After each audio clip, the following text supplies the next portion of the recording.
갑시다. 영상을 찍으면 나도 모르게 말이 착해지더라고요. 자, 갈게요. 어디로 가냐면 20쪽. 우리가 2주차 소설부터 해야 되는 거 맞죠? 네. 자, 지금 여러분들이 풀어오셨던 작품은 서투른 도적인데 이 작품을 해석하기 위해서 작가를 알고 있는 게 굉장히 큰 도움이 되지. 자, 쓰신 분이 권진건 씨예요. 뭐 쓰신 분입니까? 운수 좋은 날 인력거 끌고 다니다가 어느 날 운수가 좋아서 돈을 많이 벌었는데 그래서 부인줄 설렁탕을 샀는데 부인이 죽고 없었던 그거. 몇 년대에 작품 쓰셨니? 20년대, 30년대, 다시 말하면 일제강점 시기에 작품을 쓰셨던 분이라는 걸 기억을 해내면 내용 파악하는 게 쉬워요. 자, 이 작품의 주제를 먼저 얘기를 하고 가겠습니다. 일제강점 하에 도시에서 살아가는 도시 빈민의 비참한 삶에 대해서 이야기를 할 거예요. 그러면 숙제를 하시면서 내용을 읽으셨겠지만 할멈의 인생을 보면 쉬운 인생은 아니죠. 그 비참한 삶을 던진 후에 그대로 끝났으면 이 작품이 그다음 유명하진 않았을 거야. 하나가 더 추가가 됩니다. 빈민의 반대, 가진 자들. 그 가진 자들의 반성을 이끌어내기 위한 작품이다라고 판단하시면 되겠어요. 무슨 얘기냐면 도시에서 가난하게 살아가는 사람들의 비참한 삶은 결국 그 빈민들만의 잘못은 아니라는 거야. 다시 얘기하면 개인의 문제가 아니라 어디까지 가셔야 된다. 사회, 구조적인 모순까지 같이 가셔야 된다. 이걸 던지고 있는 거죠. 그래서 작품 중간에 보시면 할멈이 도적질을 하는데 그 도적질을 바라보는 관점이 크게 두 개로 찢어져요. 대우기 같은 경우에는 뭐라고 했냐면 할멈이 그렇게 그런 짓을 하니까 없는 사람들이 맨날 손가락질 받는겨 하고 화를 내죠. 근데 할멈의 그 서툰 도적질을 본 나는 어떻게 생각했냐면 마음이 아팠어요. 이해가 됐다는 얘기거든요. 거기에서 한 단계 나아가시면 이렇게 됩니다. 과연 할멈의 그 서툰 도적질이 나쁜 걸까? 아니면 가진 자들이 배려 없이 호의호식하는 게 나쁜 걸까? 이해가 됩니까? 가진 자들도 뭐 하고 있습니까? 이미 가졌음에도 불구하고 계속해서 풀을 축적하고 있죠? 그 사이에서 먹고 살기 위해서 서툰 도적질을 한 번 한 그 할멈을 과연 너는 잘못된 사람이야 라고 깔 수 있을까? 물음을 던지는 거예요. 자, 앞부분 줄거리를 봅니다. 소설이니까 서술자 잘 잡으면 끝나잖아요. 나는 나의 동그라미 치시면 1인칭 주인공 시점이 되겠죠. 집안일 해줄 사람을 찾다가 할멈을 찾았습니다. 그러면 할멈의 동그라미 치시고요. 인물 2개 나왔습니다. 자, 그 다음에 A가 잡혀있는데 그럼 A는 100% 시험에 나올 거란 말이야. 한번 판단해보자. 아내의 전하는 말을 들으면 끊으세요. 자, 그 말인즉슨 A에서 말을 하고 있는 건 나의 판단이 아니라 아내의 말을 전에 들은 바에 의하면 전달하는 거예요. 할멈은 황해도 사람이었다. 농토를 빼앗겼다. 13살 먹이 손자 하나를 데리고 서울에 왔다. 기름장사의 틈에 끼어서 살았다더라. 그러다가 우리 집에 왔다더라. 뭐 하고 있는 겁니까? 할멈의 행적을 순차적으로 제시했을 뿐이죠. 다시 내가 지금 현재 A를 읽으면서 이 아이를 끄집어낼 수 있었던 이유가 뭐냐면 저번에 수능 특강 첫 번째 기고만장 할 때 내가 뭐라고 했었느냐? 소설에서 서술 방식이 나오면 크게 두 가지로 찢어라. 하나는 사건 위주, 하나는 인물의 내면 심리 위주. 기억납니까? 여기에는 그 어디에도 심리가 안 드러나 있어요. 이런 일을 했대, 저런 일을 했대. 아, 이거 물어보는 건가? 그 다음에 21페이지에 B를 얼른 같이 보셨어야죠. B를 보시면 잠꼬대처럼 호소를 중얼거리다가도 그는 흔히 고단한 꿈을 맺는 모양이었으나 이 꿈이 도무지 길지가 않았다. 그럼 여기서 말하는 그는 할멈이란 말이죠. 노읍던 숨소리가 이내 깊은 한숨으로 변했는데 그렇다 밑줄 바 느낌표가 있어요. 그 말인즉슨 내가 그것에 대해서 느끼는 바가 있었다라는 걸 표현하는 거라. 그가 한 그것은 정말 깊은 한숨이었다. 한숨에 세목한 바닷속 깊이 파도가 이는 모양으로 비유법 쓴 거죠. 진짜 파도가 이는 것처럼 한숨이 보이는 건 아니니까. 그지? 비유를 썼는데 처량한 울림을 내더라. 처량한 세목한 그의 천마디 만마디 말보다 이 한숨이야말로 슬픔, 번민, 고통을 설명해줬다. 자, 키워드 잡아주시죠. 할멈이 한숨을 쉬었더라. 이 한숨 안에는 그 사람이 느끼는 번민과 고통과 슬픔이 즉 할멈이 느끼는 내면 심리가 다 담겨 있더라. 두 개 차이점 보이시죠? 요대로만 문제 푸시면 되는 거예요. 그러면 1번 문제 먼저 해결하고 옵니다. 자, 1번 문제 볼게요. A와 B에 대한 설명으로 적절한 걸 찾으라 그랬는데 1번부터 3번까지가 A예요.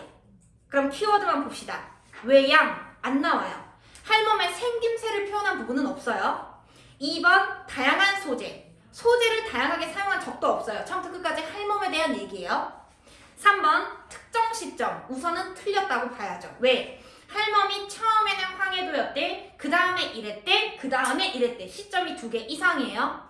그 다음 플러스 3번에 뒤로 가시면 과거를 성찰했다라고 나오는데 A에서 지금 하고 있는 말은 나에 대한 얘기가 아니기 때문에 성찰이란 단어도 아예 안 되는 거죠.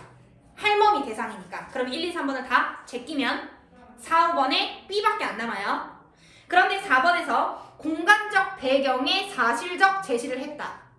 명확하게 드러나는 공간적 배경이 없을 뿐더러 4번의 문장을 다시 보시면 공간적 배경을 사실적으로 제시를 했기 때문에 내면 심리가 강조된다. 두 개가 연결되는 구절도 없어요. 본문에는. 그럼 남는 건 5번인데 키워드 볼까요? 비유 나왔습니다. 파도가 이는 모양. 영탄 느낌표 엄청 많이 나왔습니다. 뒷대가리 가시면 인물의 판단과 정서 이거요.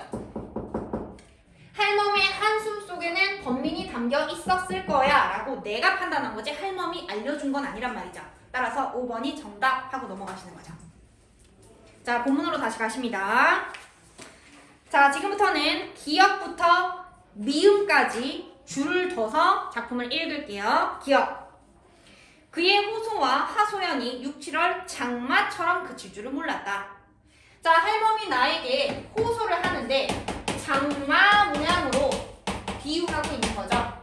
장마라는 게 한 번 비가 오면 끝나려나 했는데 안 끝나. 그 사람이 끈질기게 나에게 요구했다는 뜻입니다. 뭐라고? 첫 번째, 나으리마님 저 새끼를 어떻게 하면 좋죠? 댁으로 대불고 와구요? 내 새끼 데리고 와도 되네요. 두 번째, 저기 건너강 어차피 비지 않아요? 우리 아들 내외한테 좀 빌려주면 안 돼요? 세 번째, 돈을 10원만 선 월급으로 주시면 안 돼요? 이렇게 장마 모양처럼 자꾸 부탁을 하는데 내가 화를 내진 않아요. 이유가 뭐냐면 니은이죠. 물에 빠지는 사람이 한오라기를 부여잡는 모양으로 그는 죽을 힘을 다해서 우리에게 메어 달리는 걸 나는 알았다. 동그라미 치세요. 봐. 나는 할멈이 왜 그러는지 알았어요. 그 다음에 니은 바로 앞에 보세요. 나는 그 사람의 행동이 이러이러했음을 깨달았다 라고 돼 있어요. 다시 말하면 나는 할멈이 왜 그렇게 해야만 했는지 다 이해한다입니다. 머리로는 안다죠. 이해됩니까? 나는 할멈을 다 이해한다. 그런데 디귿. 우리에게 그의 손자를 기르고 그의 아들 부부를 살릴 힘은 어디를 쥐어짜도 나오지는 않았다.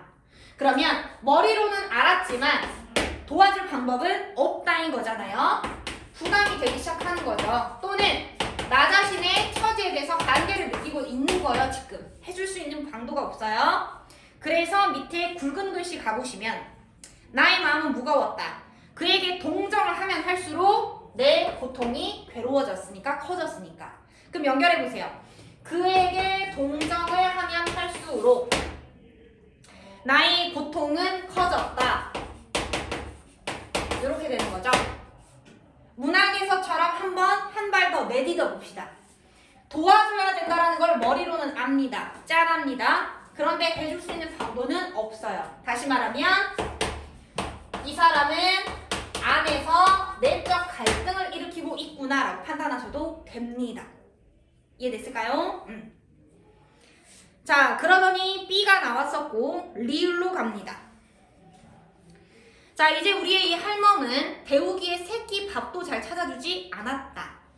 내용 읽어보시면 알겠지만 대우기가 우리 집에서 뭐 하는 아이였냐면 농산일을 도와주는 애예요. 그럼 밥 열심히 잘 먹여야 돼요. 그런데 뭘 안 해줘요. 나중에는 저 애는 다 컸으니까 어디를 가도 재구실을 할 거라고 쟤를 내보내고 자기 손자를 갖다 주려고 자꾸 아내를 쫄랐다. 그래서 미음. 눈이 여린 우리의 아내는 눈물이 많다는 얘기죠. 우리 아내는 처음에는 그를 위해서 눈물까지 흘렸다. 동정했다. 그러나 이 요구에는 더 이상 어이가 없어 해서 당신 아무리 제 자식을 위한다는들 어쩌면 있는 사람을 내보내라고까지 한단 말이오. 다 같은 처지 아니오? 그렇게 하면 심정이 나쁜 거요. 라고 뭐라고 했다. 그 다음 그는 내일쯤 지 손자를 찾아보거나 오겠다고 청했다.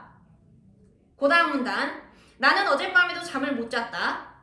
그러다가 그 다음 문단 사단은 이러했다. 사단의 세목한 별표죠. 거기서 나오는 사단이라는 단어를 보면 어쨌든 사건이 벌어졌다는 얘기야. 그지? 그러니까 그 부분을 잘 읽어내셔야 되는데 뭐라고 표현이 되어 있냐면 할멈이 일어난 뒤로 나가보니까 쌀이 흩어져 있었다. 따라가 보니까 할멈을 따라서 쫓아간 거다. 할멈의 품속에 쌀이 감추어져 있었다. 근데 헌털뱅이 전대 하나를 주워서 찾았나요? 헌털뱅이 전대 하나를 주워서 쌀을 불룩하게 집어가지고 가슴 밑에다가 찾는데 전대에 구멍이 뚫어져 있어서 그가 걸을 때마다 쌀이 흘렀던 것이다. 옆에 쓰실래요? 서투른 도적이죠. 무슨 얘기냐면 잘 보세요. 뭐라 그랬더라? 헌털뱅이. 정확하게 해석은 못하겠지만 얘들아 전대 하나를 주었다 봐 옆에서. 내가 만약에 주인마님 집에 있는 쌀을 훔칠 거라고 처음부터 마음을 먹었잖아요. 튼튼한 전대를 집에서 준비해갔어야죠. 근데 이 할머니는 어땠던 거냐면 어느 날 이렇게 걸어가다가 주인집 집을 봤는데 쌀이 이만큼 있는 거야. 쌀 많네. 나 여기서 딱 한 주먹만 내 새끼 밥 해줘야지 하고 그냥 그 옆에 있던 전대 하나를 넣은 거예요. 새는지도 모르고. 이해됐죠? 그래서 서툰 도적이라고 한 거야. 그런데 이 일이 있고 나서 중략 뒤 대우기는 할머니를 보고 분개했었고요. 넘기십니다. 첫 번째 줄 밑줄 꽉 치세요. 나는 그 할멈의 한 일을 서투른 도적의 노릇이라고 웃어버리기에는 그냥 너무 마음이 저렸다. 어떤 감정을 느꼈다는 얘기입니까? 여전히 동정을 느꼈다라는 걸 알 수 있죠. 마음이 저렸대요. 왜 할머니가 그 일을 했어야만 했는지 머릿속으로는 이해가 됐기 때문이죠.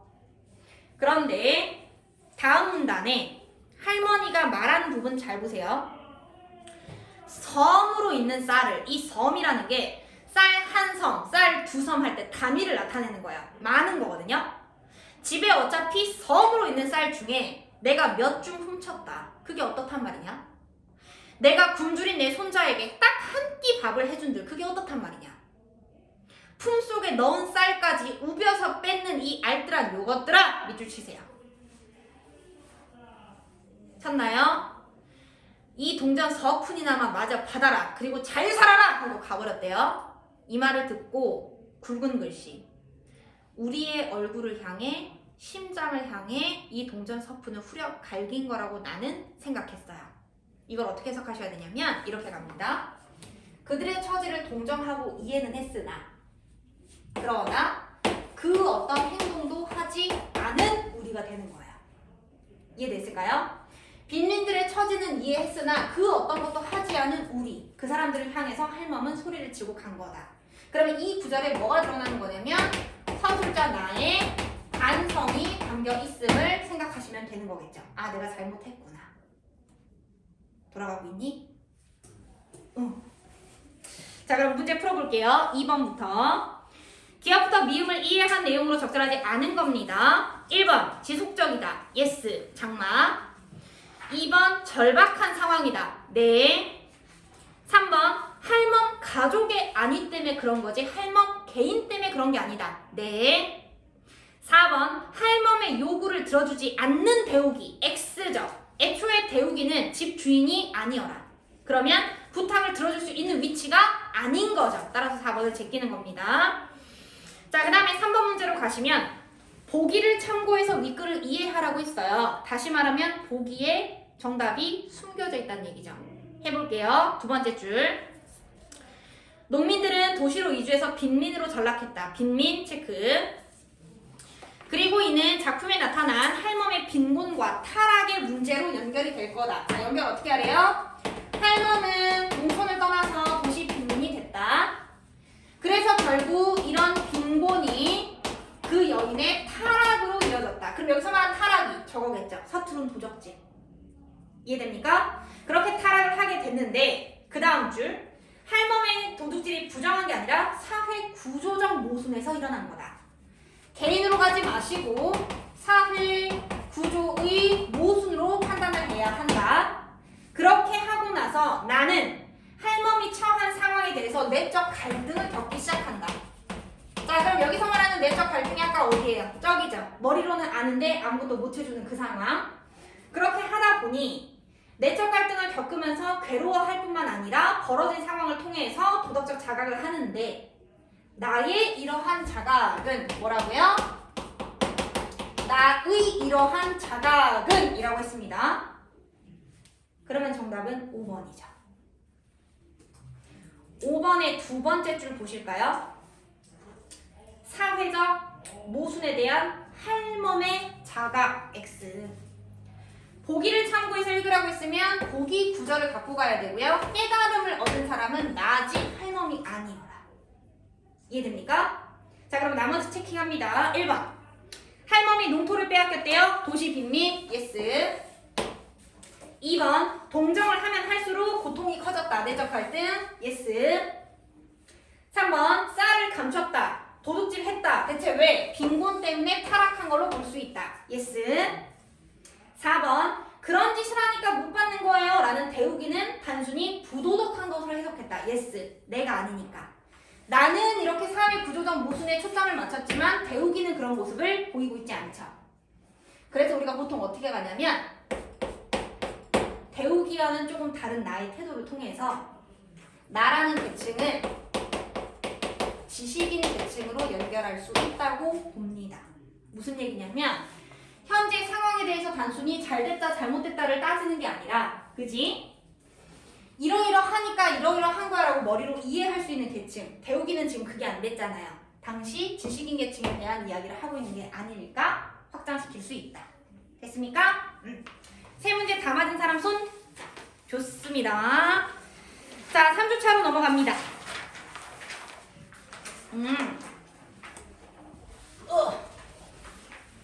밴동어미 화전가 읽으면서 마음이 조금 아팠다 손 들어보세요.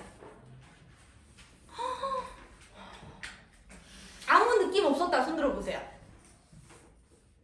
재밌었다 손 들어보세요. 손 들기 싫다 손 들어. 이 댄동어미 화전가를 읽으면서 나는 진짜 마음이 좀 짠했거든요. 내 생각은 그래. 난 분명 이번 생이 첫 생은 아니야. 나 분명히 조선시대 좀 살아본 것 같아. 요새 고등학교 2학년 애들한테 내가 봉산탈춤을 가르치거든요. 나 봉산탈춤 읽을 때 희열을 느껴요. 말뚝이 읽을 때 너무 신나요.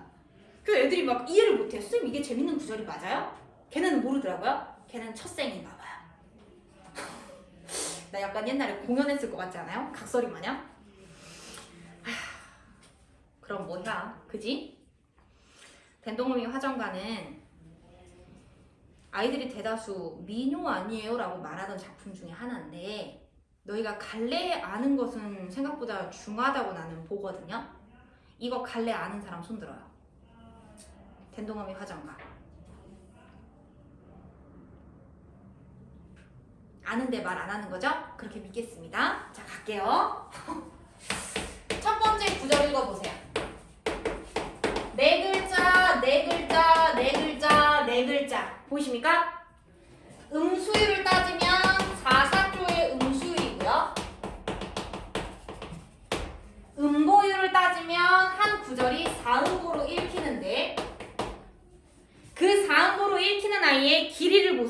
엄청 길어요.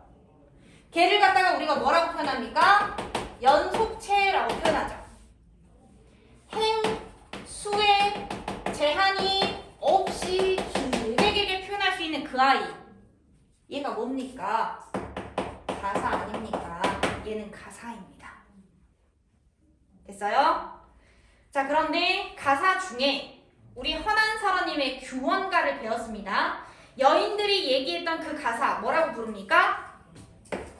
여인들의 노래 규방가사라고 부르죠. 네, 댄동어미 화정가도 규방가사 중에 하나입니다. 자, 그럼 이 아이의 주제가 뭐냐? 보십시오. 댄동어미의 비극적인 삶에 대해서 풀어줄 거예요. 그런데 비극적인 삶에 대해서 그냥 풀고 끝나는 게 아니고 뒷부분에서 결국 자신의 삶에 대해 달관하는 내용으로 작품은 끝날 겁니다. 이 달관이라는 단어를 너희가 좀 알아야 되는데 약간 뉘앙스가 단순 극복이랑 좀 다른 거예요. 예를 들면 매운 걸 내가 너무 못 먹어. 근데 열심히 맨날 매운 걸 열심히 먹는 연습을 해가지고 겨우 매운 걸 먹게 됐어. 그럴 때 우리는 달관이라고 표현은 안 하죠. 나의 것을 극복했다라고 표현을 하죠. 달관은 약간 이겨먹다라는 뜻보다는 수용하고 받아들이고 그 아이를 모두 다 뛰어넘어서 초월하는 걸 얘기하는 거거든요. 댄동어미의 비극적인 삶이라는 건 여러 번의 개가를 했는데요. 개가라는 건 다시 시집 가는 걸 얘기하는 거예요. 그 개가를 했을 때 죄다 어떻게 끝났습니까? 부정적인 일로 끝났었어요. 그래서 댄동어미는 생각했죠. 아, 나는 원래 남편이 없을 팔자인가 보다. 그런데 내가 내 팔자를 거스르고 자꾸 남편을 만드니까 계속 남편이 죽었나 보다. 그러느니 차라리 자신의 운명을 수용하자. 내 삶을 그냥 받아들이자 하고서는 뛰어넘는 게 달관으로 나오는 거거든요. 여기까지 됐죠? 자, 그럼 이 내용을 안 까먹기 위해서는 너네가 제목을 외워놓는 게 중요해. 댄동어미가 무슨 뜻이냐면 불의 대인이란 뜻이에요. 불의 댄, 동아이라는 뜻이에요. 야, 이거 오늘날에도 화상 입고서는 병원 가면 치료하는 거 진짜 힘들어요. 그지? 근데 하물며 조선시대예요. 불의 대인 아이를 데리고 다니는 엄마, 애초에 부정이란 얘기죠.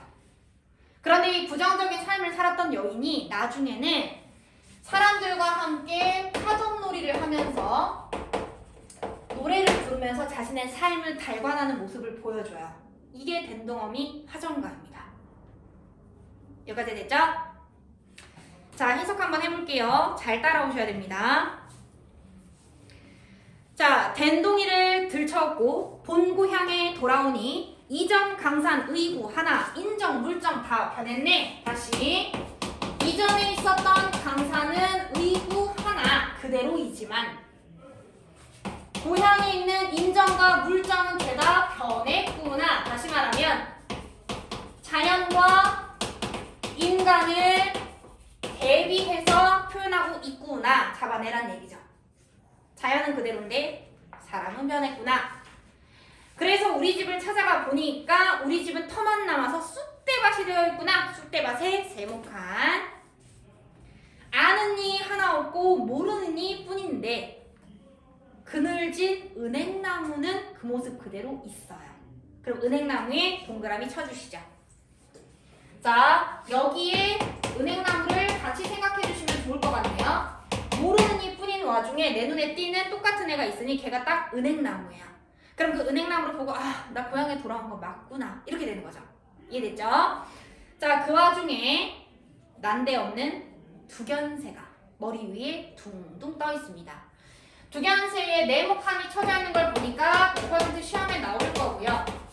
이 아이의 의미를 총 3가지로 잡을 건데 본문 읽으면서 잡을 거니까 잘 보세요. 갑자기 두견새가 머리 위에 둥둥 떠서 불려귀 하고 슬피 울어요. 그럼 불려귀는 두견새의 우는 소리를 흉내낸 말이 됩니다. 의성어로 썼다는 얘기죠. 그렇게 해서 우니까 내가 생각을 했죠. 아, 저 두견새는 우리 죽은 서방님의 넋이로구나. 사람의 영혼이라는 건 눈에 안 보이죠. 그 넋이 두견세 덕분에 내 눈에 보이는 거라서요. 이렇게 표현하기도 합니다. 현신. 죽은 서방님의 현신. 뭔 느낌인지 알겠죠? 자, 저렇게 슬피우는 걸 보니 분명히 우리 서방님의 죽은 넋이다. 두견세야, 내가 올 줄 어찌 알고 여기에 와서 이렇게 슬피울어서 내 서름을 불러내느냐. 서름의 세목한. 그 서름은 누구의 서름이나요? 화자의 감정이죠. 화자의 서름이에요. 너가 그렇게 우는 바람에 내가 서러워졌지 않니? 그런데 그 뒷 문장 잘 보세요. 새야, 반가워서 운 거니 서러워서 운 거니? 그럼 여기서 말하는 감정은 두견새의 감정으로 해석을 해야 되는 거죠. 내 말이 됩니까? 자, 새야, 네가 우는 소리를 들으니까 나를 보고 반가워서 우는 건지 아니면 나를 보고 서러워서 우는 건지 모르겠다. 옛날에 너희가 문학에서 이제 단어를 배울 때 전혀 두 개가 섞일 수 없는 모순되는 관계를 보면 역설법이라고 배웠어요. 근데 역설법 중에 감정으로 치중해서 들어가면 서로 섞일 수 없는 상반되는 감정을 단순 나열하는 걸 우리가 보통 대위법이라고 하거든요. 대위법 혹시 배운 적 있습니까? 그래요. 자, 그런데 그런 대위법처럼 서로 상반되는 감정을 일치해서 병치시키는 걸 양가적 속성이라고 합니다. 다시 정리하면 여기에서 지금 현재 두견새한테 내가 뭐라고 물어봤냐면 두견새야, 너 내가 반가워서 우는 거니 서러워서 우는 거니? 하나는 긍정이고요. 하나는 부정이거든요. 이렇게 서로 상반되는 감정을 동시에 병치를 했다? 양가적이다 라고 표현할 수 있어야 됩니다. 단어 조심. 자, 그 다음에 계속해서 읽겠습니다. 서방님의 넋이거든 내 앞으로 날아오고 님의 넋이 아니거든 아주 멀리 날아가라 라고 했더니 두견새가 펄쩍 날아서 내 어깨에 와서 우는 거예요. 아, 님의 넋이 분명하구나. 아이고 반가워라. 나는 살아서 육신이 왔네. 서방님은 육신은 없지만 서방님의 넋이라도 반갑대. 근 50년 이곳에서 내 오기를 기다렸나. 어이할고 어이할고 후회 막급 어이할고. 무슨 구절이죠? A, A, B, A 구절이 눈에 띄네요. 아무것도 아닌데 반복법을 사용할 리가 없습니다. 어이할고 어이할고 후회 막급 어이할고. 키워드가 누굽니까? 후회 막급이죠. 이거 강조하려고 얘기한 거죠. 그 다음도 보실까요? 새야 새야 우지 마라. 나 새보기도 부끄럽다. 뭐라고요? 부끄럽다. 자신의 삶에 대해서 돌아보니까 너무나 부끄럽더래. 이 모든 것을 끌고 온 애가 누구인 거예요? 두견새가 되는 거죠. 본문에 의하면. 됐습니까? 자, 왜 이렇게 부끄럽다고 하느냐? 내 팔자를 내가 마음에 새겼다면 끊어. 팔자를 마음에 새겼다면 무슨 의미일까요? 내가 그냥 내 팔자를 처음부터 받아들였었다면 이겠죠. 그랬으면 이렇게 새보기도 부끄럽지 않지. 자, 지금 뭐라고 써있죠? 부끄럽잖지라고 써있는데 이거 어떻게 해석하시면 됩니까? 부끄럽지 않지. 얘를 합쳐서 이렇게 쓴 거예요. 다시 내가 만약에 처음부터 내 팔자를 받아들였다면 이렇게 부끄럽게 안 살았을 거다.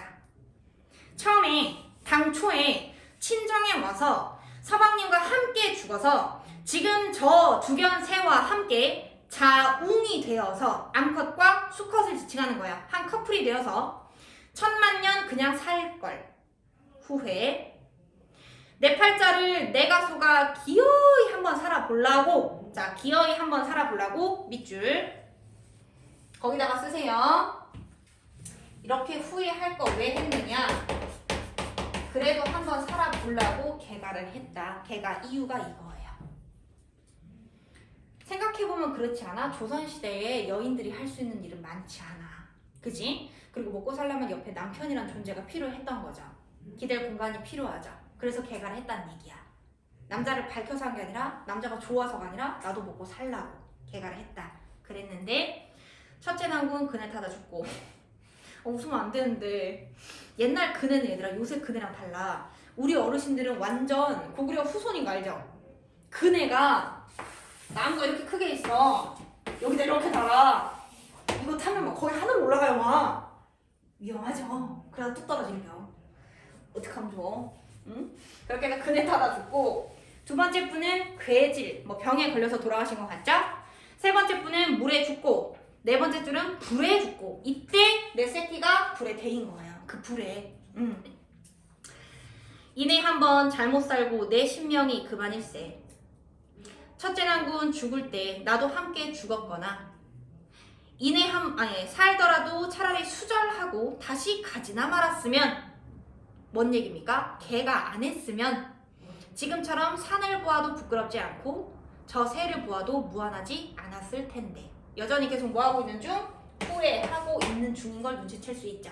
그냥 걔가 하지 말걸, 수절이라도 할걸. 그 다음도 보시면 살아생전에 못된 사람은 죽어서 귀신도 악귀라던데, 내가 차라리 그때 수절을 했으면 연려각은 못 세웠어도 남들이 칭찬이라도 했을 거고 나를 불쌍하게라도 여겼을 거다. 근데 나는 개가를 했잖아요. 그러니까 남들이라도 나를 욕하는 게 당연하다. 그러니 친정 일가인들 나를 반가워할까? 서리법이죠.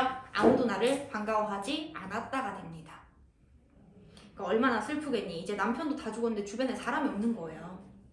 그래서 그 다음 줄, 잔디밭에 멀거니 앉아서 한바탕 실컷 울고 있는데 모르는 안노인이 나옵니다. 자, 우리 이렇게 표현하지 않아요? 요새 어르신들도 남자분을 칭할 때 바깥 양반이라고 표현해요. 바깥일 보이시는 분. 그러면 안노인은 누굴까요? 여인분이겠죠? 한 안노인이 나오시면서 괄호 치세요. 웬 사람이 그렇게 설게 우나? 서럽게를 줄인 말이 설게겠죠. 물어봅니다. 다시 말하면 안노인과의 대화가 본문에 나온다는 얘기입니다. 안노인이 먼저 물어봤습니다. 니마 너 왜 그렇게 서럽게 우니? 울음 그치고 말을 한번 해보게, 사정이나 좀 들어보세 라고 안노인이 물어봐요. 그랬더니 내가 내 서름을 못 이겨서 이곳에 와서 울어요. 무슨 서름인지 모르거니와 대체 뭐가 그렇게 서럽나? 노인께서는 얼른 들어가세요. 내 서름 알아서 하나 쓸데없어요. 하고서는 예의도 못 차리고 하고 우는 거예요. 그러니까 그 노인이 민망해서 곁에 이렇게 슬쩍 앉아요. 진짜 민망했겠지 않아요? 달래주려고 왜 울어? 뭐라는 거야! 하고 울고 있어요. 그러니까 옆에서 이렇게 가만히 앉아서 듣다가 밑줄 치세요. 간 곳마다 그러한 것이냐 아니면 이곳에 와서 더 서러운 것이냐 물어봅니다. 계속해서 뭐 하려고 한다는 얘기입니까? 위로해주려고 한다는 걸 눈치챌 수 있겠죠. 아이고 엄마, 애기 엄마 왜 울어? 막 이렇게 되는 거지. 그랬더니 내가 간 곳마다 그러니까 그건 아니래요. 밑줄 치세요. 간 곳마다 그러니까 그건 아니다. 다만 이곳에 오니까 더 서럽소. 내 고향에 돌아왔는데 고향이 아닌 느낌이죠. 그래서 서러워서 울었대요. 그러면서 중략에서 자신의 비극적인 삶에, 비참한 삶에 대해서 쭉 말을 합니다. 그 다음에 중략 뒤. 안방에 들어가니 늙으나 젊으나 알 수가 있나. 부끄러워서 앉아있다가 그 노인과 한데 자면서 이전 이야기를 대강 하고 신명 타령 다 못했다. 그 다음 밑줄. 엉송이 밤송이 다 쪄봤다. 세상에 별의 별고생 다 해봤다. 밑줄 쳤나요? 자, 거기다가 쓰겠습니다. 자신의 고난을 집약적으로 표현한 부분을 찾으시오 하면 거기로 오시면 됩니다. 무슨 얘기냐면 할머니 나 엉송이 밤송이 안 쪄본 거 없어? 다 쪄봤어. 할머니 나 진짜 별의 별고생 다 해봤어. 그만큼 힘들었어. 이거를 한 문장에 줄인 거죠. 근데 살아보니까 사는 것도 억지로 못하겠고 재물도 억지로 못하겠대. 고약한 신명은 어차피 못 고치고 밑줄. 고생할 팔자는 어차피 못 고치네. 밑줄. 거기서 뭘 잡으시면 됩니까? 운명론적 어떤 가치관을 잡으시는 거예요. 조심하실 건 밴동어미는 처음부터 운명론을 믿는 사람은 아니었죠. 남편이가 죽고 나서 어떻게든 살아보려고 개가를 했는데 살아보면 볼수록 자기 삶의 팔자에 대해서 돌아보게 된 거예요. 그리고 결론을 내렸죠. 팔자는 못 고치더라. 고약한 신명은 어차피 고약할 거고 고생할 팔자는 어차피 고생을 하더라. 그렇게 고생대로 할 지경엔 그른 사람이나 되지 말지. 그른 사람의 쇠목한 잘못된 사람이란 뜻이죠. 그른 사람이 될 지경엔 옳은 사람이나 되지. 옳은 사람 동그라미. 그렇게 옳은 사람이 되어 있으면 남에게 칭찬이라도 들었을 건데 칭찬에 동그라미 쳐보세요. 본문에서 칭찬 어디서 봤죠? 저 중략 위에서. 내가 만약에 수절을 했으면 남이라도 나를 칭찬할 텐데. 다시 정리하면 거기에서 말하는 그른 사람과 옳은 사람의 의미를 눈치챌 수 있다는 얘기죠. 옳은 사람이 됐으면 칭찬받았을 거다. 다시 말하면 옳은 사람은 개가를 하지 않은 채 수절을 했던 사람. 이렇게 해석이 되겠네요. 그럼 반대로 내가 말하는 그른 사람은 뭐가 되겠습니까? 남들 하지 말라는데 개가 했던 나. 이렇게 되겠죠. 그러니까 이 말을 다시 표현을 해보면 가지 말라고 하는 데는 다 이유가 있었을 건데 그렇게 사람들 말 듣고 나 수절했으면 그래도 칭찬이라도 들었을 건데 나는 지금에 와서 고생이랑 고생은 다 했는데 욕도 욕대로 먹고 있네 이 뜻인 거죠. 그래서 A. 만약에 청춘 과부들이 시집을 가려고 한다면 나는 양식을 싸갖고 가서 말릴 거다. 밑줄. 고생팔자 타고 나면 10번 가도 고생이니까. 거기에서 뭐가 드러나는 겁니까? 개가를 막는 이유가 드러나는 거죠. 댄동어미도 그랬단 말이야. 처음에 남편이가 죽고 나서 좀 나아지겠지 싶어가지고 계속 개가를 갔는데 안 됐잖아. 다른 과부들도 똑같을 거야. 그러니까 말릴 거래. 그러면서 뭐라고 하느냐? 28 청춘 청상들아. 청자를 설정했죠. 28 청춘이라는 건 젊은 애기들을 얘기하는 거예요. 청상이라는 단어는 외우세요. 과부를 지칭하는 단어인데 조선시대 때 얘들아 여인분들이 누군가에게 예쁘게 보이고 싶으면 연지문지 붉게 바르고 입술 붉게 바를 거예요. 치마도 붉은색 치마를 입어요. 홍상이라는 단어가 있어요. 붉은 치마. 근데 남편이 죽었단 말이야. 다른 남자에게 예쁘게 보이면 안 돼요. 그래서 그 당시 과부들은 절대 붉은색, 핑크색 금지. 파란색 치마를 입는 거야. 우중충한 파란색을 얘기하는 거야. 따라서 청상이라는 단어가 나오면 과부로 해석을 해주시면 됩니다. 그럼 다시 가면 젊은 나이에 과부가 된 청춘 과부들아 내 말 듣고 가지 말아라. 뭘? 개가를. 어떠어떠한 동네에 화령댁이라는 사람은 21에 혼자가 되어서 단양으로 개가를 했었대. 근데 돌아가셨대. 아무아무 동네의 장림댁은 갓 20에 청상이 되어서 과부가 되어서 춘광을 못 이겨서 영천까지 갔다는데 오히려 안진뱅이가 됐대. 다시 말하면 과부들의 개가 이후에 부정적인 상황을 예시로 들어가면서 개가 하지마 라고 말리고 있는 부분이 A가 되는 건 거죠. 됐죠? 자, 그러면 여기에 입각해서 문제 풀어보겠습니다. 1번. 자, 위글에 대한 이해로 가장 적절한 거예요. 동그라미 1번은 죽어자 깨나도 설명했으면 안 됩니다. 왜? 본고양의 자연 경치는 달라져 있지 않아요. 의구하다고 했으니까. 2번. 은행나무는 귀향의 표지다. 지표다. 왜? 얘만 있는 그대로 서 있었다고 했으니까. 그럼 답은 2번이란 얘기죠. 3번. 약 50년 만에 돌아왔다. 이웃 사람들을 모른 척하고 대한다. 그건 아닌 것 같죠? 4번. 안노인은 내가 울고 있는 사정을 알고자 물어봤고 나는 결국 대답했으니까 4번은 답이 안 돼요. 5번. 여러 장소에서 항상 서러움만 겪었다. 아까 얘들아 물어볼 때 뭐라 그랬니? 늘 서러웠는가? 여기에 와서 서러웠는가? 했더니 내가 대답할 때 다른 곳에서도 늘 그러니까 그건 아니고 여기에 와서 서럽소 라고 얘기했었거든요. 어딘지 아시겠죠? 자, 따라서 정답을 2번으로 체킹하시면 됩니다. 자, 그 다음에 2번. A에 대한 설명으로 적절하지 않은 거. 사실 이 문제는 던져준 문제예요. 4번이 답이죠. 뭐뭐 댁은 이랬대, 뭐뭐 댁은 이랬대. 다른 사람의 이야기를 전달해 준 거지 화자의 체험이 아닌 거야. 이해됐을까요? 윗대가리에서 얘기했던 것은 내 체험이 맞고요. 여기서는 내 체험이 안 되는 거예요. 자, 그 다음에 3번. 두견시에 대한 설명으로 적절하지 않은 거 5번밖에 없네요. 1번 사별, 세모이라는 얘기죠. 2번에 슬픔, 3번에 수치심, 4번에 후회. 죄다 부정적인 얘기를 했습니다. 그런데 5번만 소망이라는 단어를 썼단 말이에요. 혼자 다른 말 하고 있죠? 그어주시면 됩니다. 4번. 어려워 보였는데 사실 어렵진 않았어요. 무슨 얘기냐면 보기의 세 번째 줄 보세요. 인간 성장에 대한 원형적 구조로서 통과 의례라는 건 자신이 속했던 기존의 사회 질서에서 벗어나는 분리. 자, 다시. 분리라는 건 뭐냐면 기존의 사회 질서에서 벗어난 것을 분리라고 해석해라. 됐습니까? 두 번째. 그렇게 분리가 이루어진 상황 속에서 계속해서 시련을 겪는 게 전이에요. 그러면 전이라는 것을 풀 때 얘들아 아직 고향에 돌아가기 전이에요. 계속해서 걔가 하는 그때를 전이라고 봐야 된다는 얘기죠. 똑같이 고생했다. 그 다음에 세 번째. 시련을 결국 극복하고 사회로 돌아와서 새로운 모습이나 지위를 획득해야 통합이에요. 그러면 조심해야겠다. 너네가 읽은 구절에서 통합이 명확하게 드러나는 부분은 아직은 없죠. 이해됩니까? 풀어볼까요? 1번.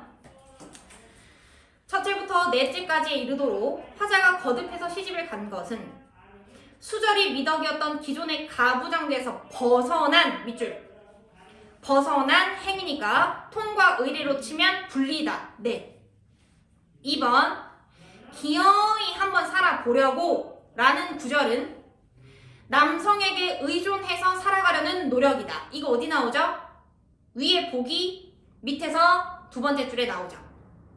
남성에게 의존하여 고난을 피해가려고 했었던 기존의 모습 보이십니까? 그래서 계속 개가를 한 거다. 예스. 3번. 엉송이 방송이 다 쪄봤다. 이걸 갖다가 한 군데에서 한 건 아니란 말이야. 첫 번째 개가하고 나서 두 번째, 세 번째까지 계속해서 똑같이 반복된 거니까 여기는 통과 의례에서 말하는 전이 부분이다. 네. 4번. 내가 수절했었다면 남들이라도 칭찬을 했을 텐데라고 후회를 하고 있는 것은 아직은 화합 단계는 아닌 거죠. 내 말이 됩니까? 만약에 여기에서 화합이라는 단어를 쓸 거였으면 이미 모든 것을 다 이겨내고 새로운 지위를 획득해야 통합인데 방금 던져준 구절은 아직은 후회하고 있는 단계니까 통합 단계로 못 간 거야. 그럼 5번은요. 어차피 고약한 신명 못 고친다. 고생할 팔자는 어차피 고생한다. 따라서 밑에 줄 운명을 받아들이면서 달관했다. 예스. 됐습니까? 자, 다 가진 사람 손. 좋아요. 자, 30페이지로 가겠습니다. 카메라 가끔 확인해주세요. 켜져 있습니까? 네. 야, 켜져 있는지 화면을 봐야 되니까. 근데 그게 있어. 화면을 켜놓으니까 뻘소리를 못하겠어요. 무섭네요. 자, 신동엽님의 향아 가겠습니다. 자, 신동엽 씨를 너희가 어디서 봤을까요? TV 아니에요. 슬그머니 웃지 마세요. 신동엽 씨가 쓰신 시 중에 너희가 배운 시가 있어. 6글자. 쌍기역으로 시작해요. 껍데기는 가라 기억 안 납니까? 껍데기는 가라. 4월도 알맹이만 남고 껍데기는 가라. 아사덜 아사녀 얘기하면서 동학년도 그 순수했던 알맹이만 남고 다 가라. 예. 예. 자, 신동엽 씨가 내가 기억하기로 50년대 후반 60년대 초 요때 등단하셨던 분이거든요. 그때가 언제니 얘들아? 군부 독재 이제 시작되기 직전이잖아요. 그때부터 시를 쓰셔가지고 60년대, 70년대, 80년대 시를 쓰셨던 분이에요. 그때 시 쓰셨던 분들이 대다수 어떤 경향을 갖고 있었냐면 현실, 참여시의 경향을 갖고 있었죠. 누가 같이 머릿속에 떠올라야 됩니까? 김수영 씨. 김수영 씨가 쓰신 시 중에 유명한 시가 두 개가 있어. 둘 다 한 글자야. 뭐 있어요? 눈. 젊은 시인이여 기침을 하자. 그 다음 풀. 민중들 이야기. 풀은 바람보다 먼저 녹지만 먼저 일어나. 기억나죠? 그런 식으로 시를 쓰셨던 분 중에 한 분이 신동엽 씨예요. 너네 그 수능특강 교재에 향아랑 같이 묶어서 봄은이라는 시를 보라고 아마 써있을 거예요. 얘도 신동엽 씨 거거든요. 보통 다 어떻게 해석하시면 되냐면 그 독재정권 시기에 있었다라든가 아니면은 이제 우리가 광복을 하고 우리만의 정부를 수립해가는 그 과정을 보신 분이잖아 결국은. 그때 당시에 정세를 보면 미군과 러시아, 그 당시엔 소련군이지만 들어와서 우리를 좌지우지했고요. 그러면서 우리가 우리만의 정부를 제대로 못 만든 것도 있었고요. 정부를 그렇게 해서 결국 만들었는데 이놈의 것들이 죄다 독재를 했어요. 부정을 보신 거야. 이분이 늘 머릿속에 강조하고 있었던 건 외세 싫어요. 폭력 싫어요. 독재 싫어요. 이해됐나요? 그래서 쓰신 시 중에 하나가 향아예요. 해석해보려니까 잘 보세요. 향아. 얘가 누구니? 표면 청자죠. 청자. 향아를 불렀습니다. 그러더니 향아한테 뭐라고 하냐면 너의 그 고운 얼굴. 자 그러면 향아는 고운 얼굴을 갖고 있는 아이라서 긍정의 아이가 맞을 것 같아요. 너의 그 고운 얼굴이 조석으로 아침 저녁으로 우물가에 비추던 오래지 않은 옛날로 가자. 보세요. 오래지 않은 옛날로 가자. 청량어미죠. 그 말인즉슨 이 아이의 의미를 몰라도 얘는 무조건 긍정이에요. 맞지? 저대로 가자. 그 다음에 이연 보시면 수수럭거리는 수수밭 사이에서 걸쭉스러운 웃음들이 들려 나오고 청각 활용한 거죠. 호미와 바구니를 든 환한 얼굴들이 그림처럼 나타나던 석양. 시각도 쓴 거고 비유도 쓴 거죠. 어찌됐든지 간에 내가 원하는 오래지 않은 옛날의 모습을 이연에서 드러냈다는 거야. 그런 옛날로 가자. 3년 구슬처럼 흘러가는 냇물가에 맨발을 담그고 늘어앉아서 빨래들을 두드리던 그 전설 같은 풍속으로 돌아가자.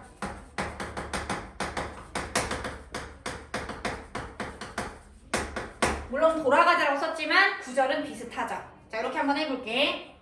풍속이라는 단어 자체는 얘들아 우리 거예요. 우리 거. 그치? 그런데 그 풍속이 전설 같은 풍속이래. 대체 뭘 의미하는 걸까? 물음표를 계속 던져야 정상이에요. 계속 한번 가볼게요. 눈동자를 보아라 향아. 눈동자를 보래요. 그러면 눈동자는 긍정이겠네요. 그 다음 보시면 회올리는 무지갯빛 허울의 눈부심에 너 빼앗기지 말고.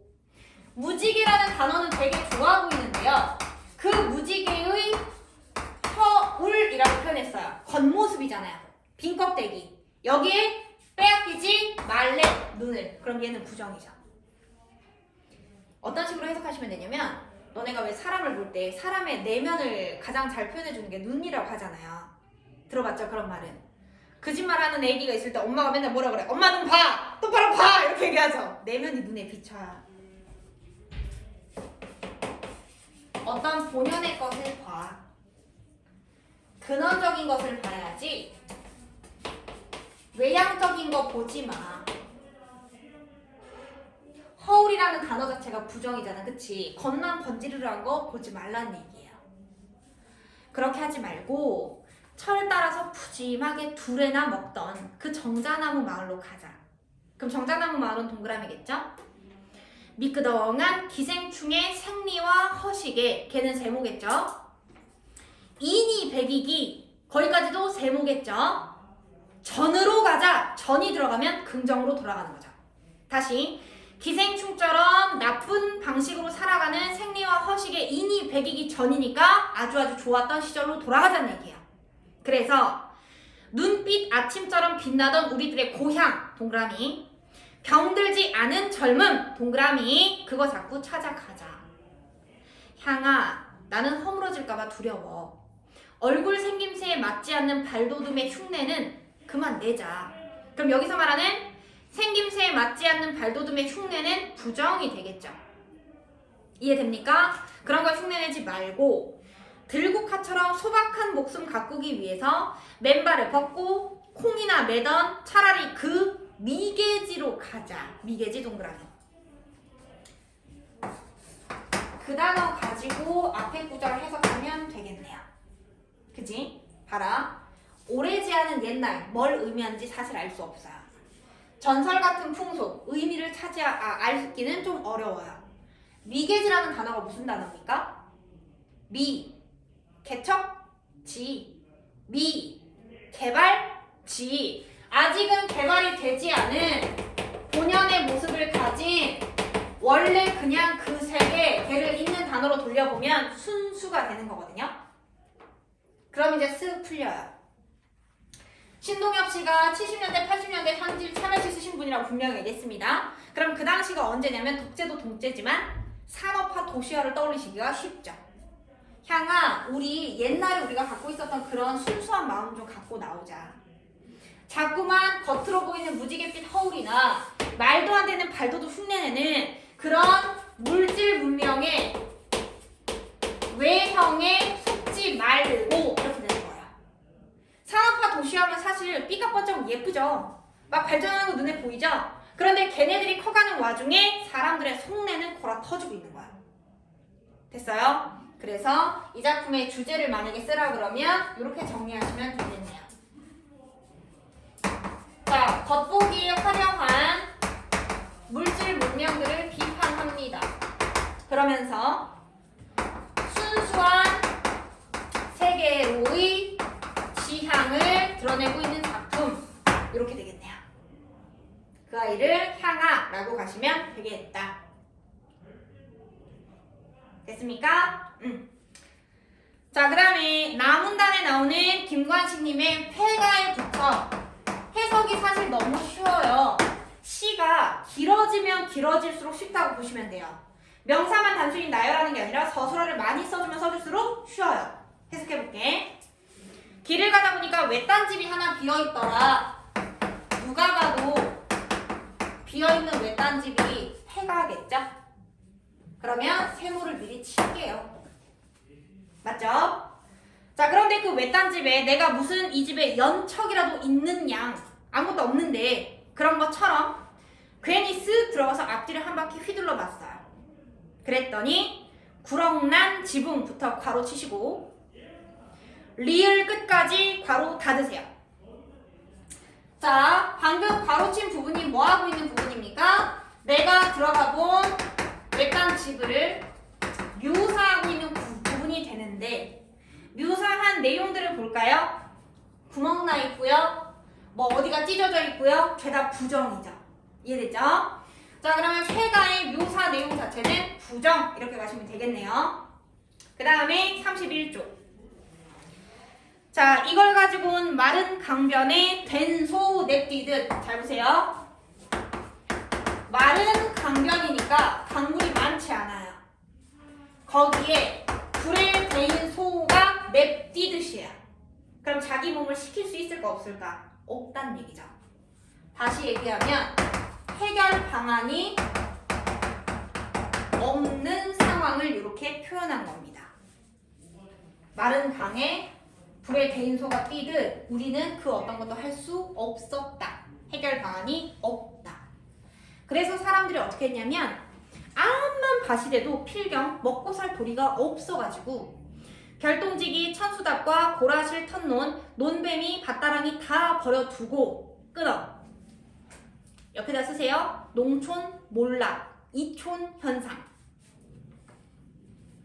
다시 아무것도 할 수 있는 게 없어서 결국 자신의 고향을 떠났다 이 얘기입니다.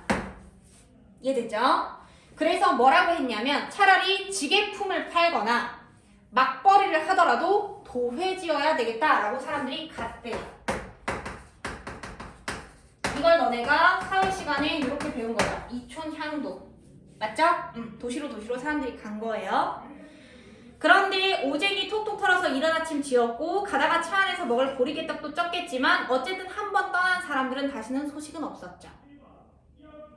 옆에 쓸까요? 결국 이촌했죠? 도시 갔죠? 다시 돌아오진 않았어요. 그렇게 농촌은 하나둘씩 몰락해 갔다. 그러니까 폐가만 늘어가는 거죠. 그 집을 잘 보면 장독대 옆에 씨가 떨어져서 자라난 맨드람이랑 봉숭아꽃이 너무 많아요. 너네 그 아는가? 봉숭아꽃이나 맨드라미가 이렇게 기울게 자라잖아요. 씨가 아무리 떨어졌어도 사람이 사는 집은 사람이 밟고 지나다니기 때문에 풀이 자라나기가 어렵죠. 빈 집이니까 얘네 툭 올라온 거거든. 다시 말하면 이 식물들이 뭘 표현하고 있느냐? 폐가의 쓸쓸한 분위기 이런 것들을 훨씬 더 심화시켜주는 소재로 이 아이들을 사용을 했겠구나. 눈치를 채셔야죠. 얘네들만 잔뜩 피어있다 이 얘기예요. 자, 그렇게 돌각당 한 모퉁이 대추나무에 참새 한 마리가 날아왔어. 그러더니 주인의 후일담을 말해주는 것처럼 지 혼자서 짹짹짹짹 하다가 그냥 갔어. 찌는 말복이야. 말복의 세목한 부정적인 계절이죠. 너네 여름에 더운 걸 초복, 중복, 말복이라 그래. 요새는 치킨 먹지만 니네 어르신들은 삼계탕 드셨잖아요. 닭을 먹는데 말복에 진짜 더워요. 우리는 에어컨이 있죠. 어르신들은 그런 게 어딨어. 다시 말하면 말복이라는 단어는 단순히 더위를 뜻하는 게 아니라 그렇게 엄청나게 더운데도 아무것도 할 수 없는 답답함이라든지 부정적인 감정들을 사용하기 위해서 말복을 끄집고 왔다 이거예요. 그렇게 찌는 말복철에 귀창 터지거라 라고 쓰르라미만 쓰라리게 울고 있더라. 어디에? 폐가에. 그럼 보시면 쓰르라미가 쓰리게 울고 있더라. 쓰리게 울다. 걔는 울 수 없어. 벌레잖아. 뭘 하고 있다는 얘기니? 감정 이입을 하고 있다는 얘기지. 쓰르라미한테. 그래서 폐가를 보고 나서 좀 마음이 찡했을 거예요. 그치? 마음에서 좀 뭔가 답답했을 거예요. 그 감정을 갖다가 말복이라는 계절 플러스 쓰르라미가 쓰라리게 울었어 라는 구절을 통해서 자신이 느꼈던 슬픈 감정을 전달하는 시 이렇게 가시면 되겠죠. 자, 그러면 1번 문제 풀어볼게요. 자, 가는 나와 달리 이런 문제 풀 때 나는 이렇게 하라 그래요. 가는 나와 달리니까 여기를 먼저 해석하지 마시고 가가 뒤에 구절이랑 맞아 떨어지는지를 먼저 해석하십니다. 가는 청자를 호명해서 과거를 상기했다. 오래지 않은 옛날이니까 가는. 2번 가는 청유형 문장을 썼다. 가자 가자 가자. 3번 나는 감정이입이 나온다. 쓰르라미. 4번 둘 다 청각을 썼다. 아까 수스럭거리는 수수밭에 걸쭉스러운 웃음 청각. 쓰르라미가 울었다 청각. 둘 다 청각이 나와요. 그럼 정답은 5번인데 가와 나는 모두 특정 식구를 반복했다. 가는 반복을 잡을 수 있어요. 어디에서 반복이 나오냐면 전설 같은 풍속이라는 구절이요. 시에서는 2번 이상만 써도 반복이라고 얘기했거든요. 가시에 3년 보시면 전설 같은 풍속 잡았죠? 그 다음에 맨 끝에서 2번째 줄 보세요. 전설 같은 풍속으로 돌아가자 또 나왔지요. 반복이 여기는 있어요. 그런데 나에는 없어요. 그렇게 해서 5번을 제끼시면 됩니다. 자, 넘기시고요. 2번 정답은 5번 말복이라는 계절을 통해서 화자의 정서를 보여줬다. 3번의 정답은 4번 가에서 환한 얼굴은 자연 속에서 사는 즐거운 삶을 사는 고향 사람들 긍정. 나는 참새 절망 X죠. 참새는 단순히 와서 내 옆에서 지지배배하고서는 간 거예요. 절망이라는 감정과 연결하기는 무리가 있습니다. 다 맞은 자? 좋습니다. 자, 그 다음에 마지막 설생전. 설생전은 사실 내가 생각했을 때 내용을 잡기 그렇게 어렵진 않았을 것 같아요. 별 내용은 없으니까. 예를 들면 첫 번째 줄 볼까요? 청파리는 지금 서울 남부에 있는 동리인데 이곳에는 설 설생이란 선비가 살았다. 설생 동그라미.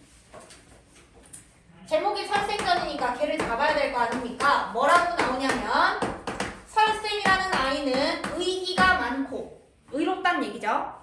문학을 좋아했고 기이한 재주가 있어서 과거 공부에 힘썼지만 번번이 떨어졌다. 그러다가 광해군 말에 개추곡사가 일어나자 끊고 세상사의 영증을 느껴서 끊고 속세를 떠나 은거하고자 했다. 자, 그러면 이 사람의 지향하는 바가 뭐가 되는 겁니까? 은거가 되는 거죠.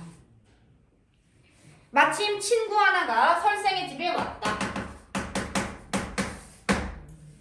친구와 함께 이야기를 나눴는데 두 사람은 마주 앉아 손바닥을 치면서 둘 다 짝짝꿍이 맞았다는 얘기예요. 강개한 마음으로. 강개가 무슨 뜻이게? 앞에 비분이라는 단어가 붙으면 애들이 보통 다 알더라고요. 화가 나는 거요 이렇게 얘기하더라고요. 여기에서 분노를 표현하는 부분을 빼볼게요. 강개하다라는 단어는 원통함을 느끼다라는 거예요. 지금 현재 이 속세가 너무나 답답한 거야. 그렇게 강개한 마음으로 시사를 논하다가 눈물까지 흘리기 시작했어요. 그러면서 얘기했죠. 삼강 오륜이 무너졌으니 선비가 세상에서 어찌 처신해야 하겠는가? 그러니 나는 은거하겠네. 그럼 봐라. 삼강 오륜이 무너졌으니에다가 뭐라고 쓰셔야 됩니까? 은거의 원인이라고 쓰셔야겠죠. 문장을 보시면 거기가 인이 되는 거예요. 삼강오륜이 무너졌으니 선비라 하면 은거하는 게 맞네. 그러니까 우리 은거하세. 그랬더니 친구가 그게 바로 내 생각일세. 뭐라고요? 삼강오륜이 무너졌다라는 거 나도 찬성. 그래서 은거해야 된다라는 거 나도 찬성. 생각은 같은데 뒤에 밑줄이죠. 부모님이 계셔서 나는 그렇게 쉽게 허락할 수가 없네. 그러면 이 아이는 부모를 공양해야 하는 현실적인 제약 때문에 결국 은거를 선택하지는 못합니다. 됐죠? 자, 그러면 어떻게 되는 거냐면 생각은 같아요. 그렇지만 처신은 다른 거죠. 이해되죠? 한 사람은 은거, 한 사람은 속세에 남아 있었습니다. 자, 그러다가 중요한 부분으로 가시면 한 달 뒤에 친구가 찾아보니까 진짜로 설생은 사라진 듯 뒤였고 새 임금이 즉위하자 등용이 돼서 승진을 거듭한 친구는 결국 관찰사가 되어서 영랑호에서 아름다운 풍경을 즐기고 배를 타고 있는데 저 멀리에서 배를 저으는 사람이 있으니 그간 행방을 알 길이 없는 설생이었다. 자, 그럼 여기까지 갔을 때 이거 설마 이건가? 네, 이 작품은 공간의 이동에 따른 서사가 나오고 있네요. 무슨 얘기냐면 너희가 보통 시를 배울 때 시상 전개 방식의 세 가지를 배웠죠. 시선의 이동, 공간의 이동, 시간의 이동. 서사도 가능하지. 그럼 볼게. 첫 번째 줄에서 누가 나왔어요? 청파리에는 선비가 살고 있었다. 첫 번째 공간이죠. 여기에서 얘네 뭐 얘기했습니까? 이러이러 했으니까 우리 은거할래? 은결을 결심하는 공간이 청파리였어요. 그 다음에 중요한 부분 줄거리 보니까 헤어졌었는데 영랑고에서 지네끼리 다시 만났대잖아요. 그러면 재회라고 쓰거나 만남이라고 쓰거나 어쨌든 의미를 갖는 공간 중에 하나가 되겠죠. 자, 그렇게 하더니 중요한 밑에 보시면 나 지금 회룡굴이라는 데 살아. 너 한번 가볼래? A를 읽으셨겠지만 A에서 어떻게 표현이 되고 있냐면 굉장히 탈속적인 공간인데 옛날에 어른들이 은거를 하러 들어갔다고 하면 가난하게 지내기 마련이죠. 안빈낙도라는 사자성어가 있잖아요. 그냥 있으면 있는 대로 없으면 없는 대로 지내야 정상인데 회룡굴에 가보니까 어땠냐면 너무 풍족했어요. 물고기 마음대로 먹고 풀도 잘 자라고 있고 회룡굴에 처음 들어갈 때는 좁은 골목으로 들어갔는데 들어가 보니까 집이 100여 채는 들어갈 정도로 넓었다라는 구절이 A에 나오죠.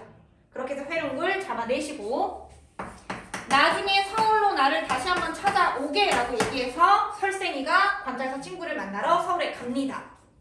갔는데 그 당시에 관찰사를 하다가 이조판서로 승진한 친구가 설생이한테 너도 이제 벼슬 할래? 하고서는 천거를 권하자. 그랬더니 너 지금 나한테 어쩜 그렇게 얘기할 수 있어? 난 은거가 좋다고 이미 결심했잖아. 갈등합니다. 그러면서 결국 여기서 헤어지죠. 나중에 이 친구가 회룡구를 다시 찾아갔을 때에는 이미 그곳은 폐허가 된 채 설생의 모습을 만나지 못했다라고 나옵니다. 공간이동에 따라서 서사가 진행되고 있군. 요거 잡으시라는 얘기입니다. 자, 그럼 문제 풀어보시겠습니다. 1번. 자, 위크레디안 설명으로 적절하지 않은 것. 2번이네요. 중략 바로 뒤에서 정답이 나왔었는데 오늘이 길일이라서 그냥 흥이 일어나서 배를 타고 나왔어 라고 얘기합니다. 됐습니까? 자, 그 다음에 2번 4번이 답인데 리을을 연결하래요. 리을 왼쪽에 보이시죠? 3년 뒤에 설생이 서울에 가서 관찰사를 찾았다. 이건 정말 그냥 친구 보러 간 거예요. 근데 4번에서는 리을로 보아서 오도일이 설생이가 어지러운 세상에서 물러난 대신에 세상으로 나아감을 선택하기로 한 것을 보여줬군. 말도 안 되는 연결이죠. 단순 친구 보러 간 건데. 이해됩니까? 자, 넘기시고요. 3번. 보기를 참고해서 A를 보라 그래서 함정이 조금 숨어있긴 했는데 정답은 2번이죠. 보기에서 세 번째 줄을 보시면 산수유기를 읽으면서 산수를 간접 체험할 수 있는 걸 사람들은 즐겼다. 이 친구가 간접 체험했다는 게 아니라 이런 산수유기를 보면서 사람들은 간접 체험하는 걸 즐겼고, 그런데 너희가 읽은 설생전에서는 친구는 회룡굴에 직접 가서 보고 듣고 먹은 거잖아요. 그러면 정답은 2번인 거죠. 관찰사가 산수를 간접 체험했다. X. 직접 가봤다. 그리고 그런 설생전을 읽으면서 우리 어르신들은 간접 체험을 했다. 이렇게 되는 거죠. 자, 다음 주에는 4주차 풀어오시면 되겠습니다. 됐죠?